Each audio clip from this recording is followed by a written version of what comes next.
Thanks for clicking to check out this story.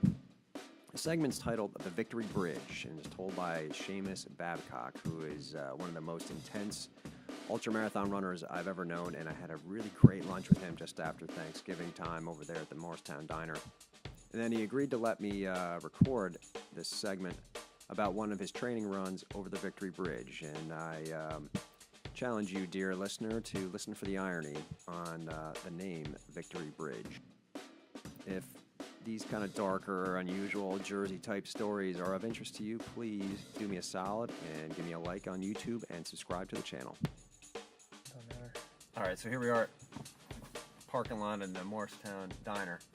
This is Sean, who wrote this incredible story last year about... It was almost exactly a year ago. Yeah, about running over this bridge, and there's something about parakeets, which is really catchy, so... Yeah, no, all right, so it's the Victory Bridge, which connects Perth Amboy, New Jersey to Sayreville, New Jersey, and it goes over the Raritan River, and it's Route 35. It's like a 110-foot bridge, and it's fairly steep on one side, and kind of gradual on the other side. But it's a really good training run to get hills in. So I run it from my house all the time, and it's about 11 miles altogether round trip. So the bridge happens at about the halfway point. And so around this time of year, every year, there's some people that like to jump off it because, For fun. Well, yeah, no, I mean, they're trying to kill themselves, I think. I think some of them, aren't really fully, it's like a plea for help because it's pretty well known that it's not a guaranteed dead, I think it's over half of the people that jump die, but it's not high enough to guarantee it. It's not like jumping in front of a train or something. So they're landing in water, or are they landing on a roadway? No, they're landing in the Raritan River, and it's depending on the currents or how rough the water is that day. If it's calm, it's basically they're just hitting a concrete surface. But if it's like really rough, they hit the surface and get knocked out, and then they drown. So, I think most of the deaths from the jumping are actually not from the impact, but actually from drowning. They get knocked out and then they drown. Right. Miserable. And then they float, to the side. And then some people, partially drown. Their lungs fill up with water, but their heart's still beating and they're not dead, so they float to the side. And then, the PSE&G guy workers find them, and they'll call the ambulance. And then they'll, see if they're dead or not. Oh my. Okay. All right. So you're on your run. So last year I'm on my run, and I've been doing it for like 3 years. I never seen any jumpers, but I read about them in the paper all the time. So I see a guy who's parked up there, and he's like out of his car and just kind of wandering around. And I'm like, oh man, this guy might be a jumper. So I'm on my way back over the bridge. And he like stops me, and he's like, "Hey." I go, "Hey." He goes, "Can you help me?" I'm like, "Yeah. What do you need, like directions or something? You need me to call, a tow truck?" He's like, "No, I need you to help me get over this railing." Oh my God. I'm like, "What? This like jump off the bridge?" He's like, "Yeah." I'm like, "No, I'm not gonna help you jump off the bridge. I'm not, that's not my thing." And so we kind of had like a little conversation, and I remember like an argument kind of conversation where he was like, I need to kill myself because I'm in debt and I don't have any money, and I'm like, no, you can't do that. You're not gonna die. The current isn't really that bad today, and most people that jump off don't die. You're just gonna. What's going to happen, the cops are going to come and they're going to fish you out of the water, and then they're going to bring you to the hospital and then fine you, and then you're going to have to pay for the hospital trip. I was making all this Right, up. Right. I didn't know if any of this stuff was true or not. Right. But I was basically just trying to talk him off the ledge, right? Because he was on the ledge. He's trying to jump off.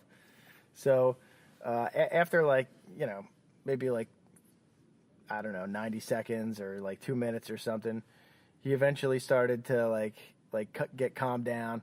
And then at one point, I thought it was going to be kind of cool. And then he made a break for the railing and started looking over the railing. He was grabbing the railing. And I'm like, crap, now if he like jumped off the thing at this point now, I wouldn't be able to really pull him back because he's pretty close to the edge. So I was thinking of like ways to try to get, in between them. And, he's like, who the hell are you anyway? Why do you even care if I jump off the bridge?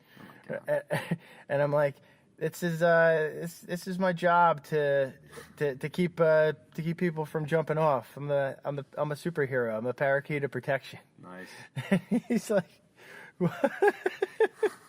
He didn't know what to make it at, So is there a story behind the parakeet of protection? That just came out of your mouth right there. Yeah, no.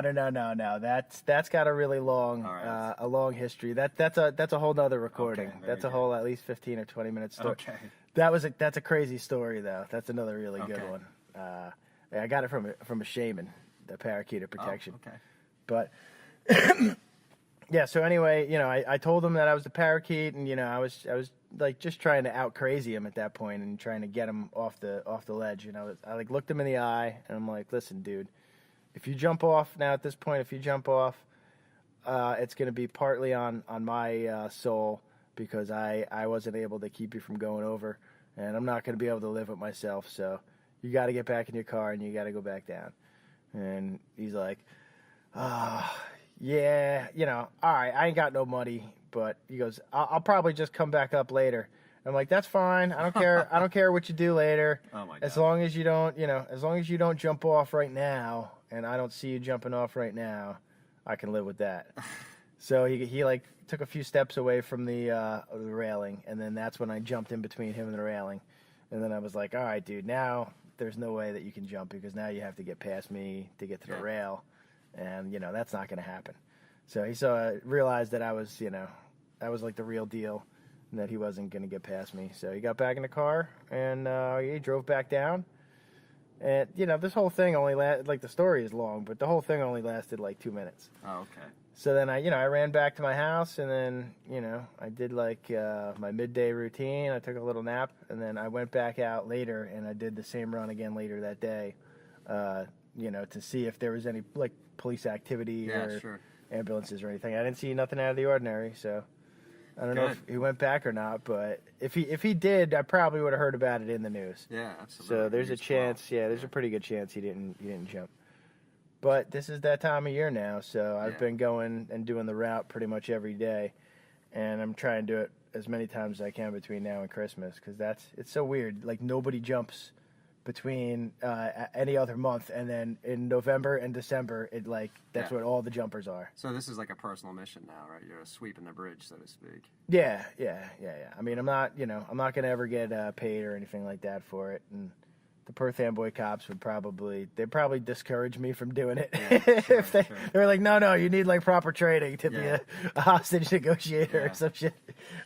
I'm like, well, it was kind of spur of the moment kind of thing. I wasn't gonna like ignore the dude and be like, no, I don't want to get involved with your personal financial problems, buddy. I was like, no, I mean, the humanity kicked in. Yeah, well, that's really great, man. I mean, most people no would be jumping, like running away, like forget it, Yeah, no, I mean, I knew what it was, and I wasn't like I'm not mentally preparing myself every time I do the run.